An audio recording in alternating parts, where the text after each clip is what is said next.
ಅಸೆಂಡೆಂಟ್ ನೋಡಿ, ಅಸೆಂಡೆಂಟ್ represents body ಅಂತ, mind represents sign ಅಂತ. ಅಂದರೆ ರಾಶಿಯು ಮನಸ್ಸನ್ನು ಪ್ರತಿನಿಧಿಸುತ್ತದೆ, ಲಗ್ನವು ದೇಹವನ್ನು ಪ್ರತಿನಿಧಿಸುತ್ತದೆ.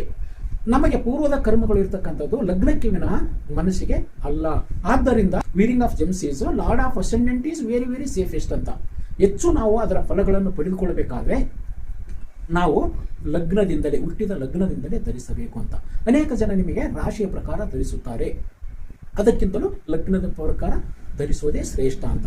ಹಾಗಾದರೆ ಯಾವ ಯಾವ ಗ್ರಹಗಳಿಗೆ ಯಾವ ಯಾವ ರತ್ನಗಳನ್ನು ಹೇಳಿದ್ದಾರೆ ಮತ್ತು ಎಷ್ಟು ಕ್ಯಾರೆಟ್ ರತ್ನಗಳನ್ನು ನಾವು ಧರಿಸಬೇಕು ಮತ್ತು ಯಾವ ಬೆರಳಿಗೆ ಧರಿಸಬೇಕು, ಇದು ಅತ್ಯಂತ ಮುಖ್ಯವಾದ ವಿಚಾರ.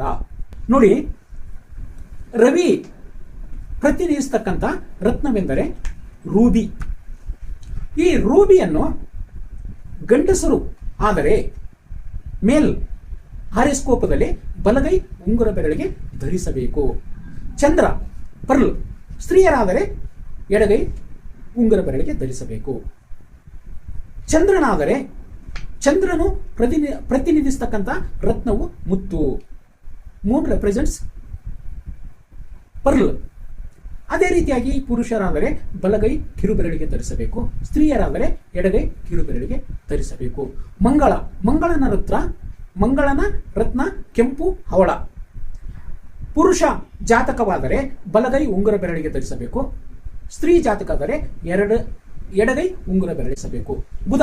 ಬುಧ ಪ್ರತಿನಿಧಿಸ್ತಕ್ಕಂಥ ರತ್ನವೆಂದರೆ ಪಚ್ಚೆ ಹಸಿರು. ಅದನ್ನು ಪುರುಷರಾದರೆ ಬಲಗೈ ಕಿರುಬೆರಳಿಗೆ, ಸ್ತ್ರೀಯರಾದರೆ ಎಡಗೈ ಕಿರುಬೆರಳಿಗೆ ಧರಿಸಬೇಕು. ಗುರುವಿನ ರತ್ನ ಕನಕ ಪುಷ್ಯ ರಾಗ. ಇದನ್ನು ಪುರುಷರಾದರೆ ಬಲಗೈ ತೋರು ಬೆರಳಿಗೆ ಧರಿಸಬೇಕು, ಸ್ತ್ರೀಯರಾದರೆ ಎಡಗೈ ತೋರು ಬೆರಳಿಗೆ ಧರಿಸಬೇಕು. ಇನ್ನು ಶುಕ್ರ ಪ್ರತಿನಿಧಿಸ್ತಕ್ಕಂಥ ರತ್ನ ವಜ್ರ.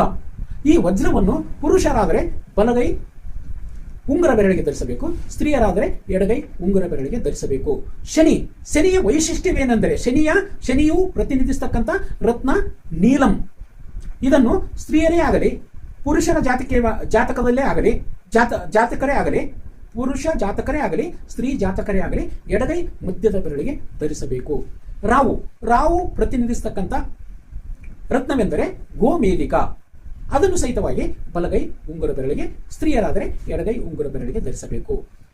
ಕೇತು ಪ್ರತಿನಿಧಿಸ್ತಕ್ಕಂಥ ರತ್ನವೆಂದರೆ ಕ್ಯಾಟ್ಸ್ ಐ, ವೈಢೂರ್ಯ ಅಂತ ಹೇಳ್ತಾರೆ. ಇದೇ ರೀತಿಯಾಗಿ ವೈಢೂರ್ಯ ಬಲಗೈ, ಪುರುಷರಾದರೆ ಬಲಗೈ ಉಂಗುರ ಬೆರಳಿಗೆ, ಸ್ತ್ರೀಯರಾದರೆ ಎಡಗೈ ಉಂಗುರ ಬೆರಳಿಗೆ ಧರಿಸಬೇಕು. ಮತ್ತು ಎಷ್ಟು ಕ್ಯಾರೆಟ್ ಧರಿಸಬೇಕೆಂದರೆ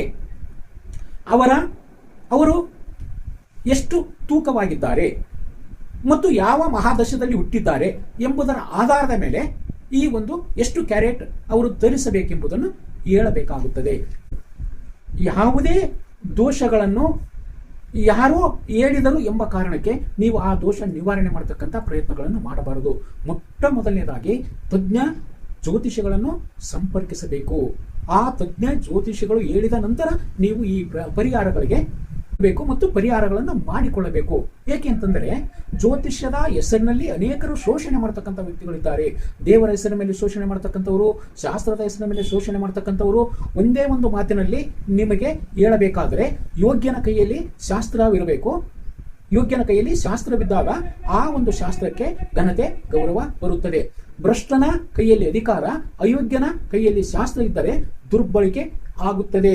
ಆದ್ದರಿಂದ ನೀವು ಜಾಗೃತರಾಗಿರಬೇಕು. ನೀವು ಅವೇರ್ನೆಸ್ ಬೆಳೆಸಿಕೊಳ್ಳಬೇಕು. ಅರಿವನ್ನು ನೀವು ಪಡೆದುಕೊಂಡಾಗ, ಜ್ಯೋತಿಷ್ಯದ ಅರಿವನ್ನು ಪಡೆದುಕೊಂಡಾಗ ನೀವು ಶೋಷಣೆಗೆ ಒಳಗಾಗುವುದಿಲ್ಲ. ಅದೇ ರೀತಿಯಾಗಿ ಶ್ರೇಷ್ಠವಾದಂತಹ ಸಾತ್ವಿಕವಾದಂತಹ ತಜ್ಞ ಜ್ಯೋತಿಷಿಗಳನ್ನು ನೀವು ಸಂಪರ್ಕಿಸಿದಾಗ ಮಾತ್ರ ನಿಮ್ಮ ದೋಷಗಳು ನಿವಾರಣೆ ಆಗಲಿಕ್ಕೆ ಸಾಧ್ಯವಾಗುತ್ತದೆ. ಏಕೆಂದರೆ ದೋಷ ನಿವಾರಣೆಯಾಗಬೇಕೆಂದರೆ ನಿಮ್ಮ ಪೂರ್ವದ ಕರ್ಮಗಳು ನಷ್ಟವಾಗಬೇಕು. ಆಗ ನಿಮ್ಮ ಪುಣ್ಯ ಆಟೋಮೆಟಿಕ್ ಆಗಿ ವೃದ್ಧಿಯಾಗುತ್ತದೆ.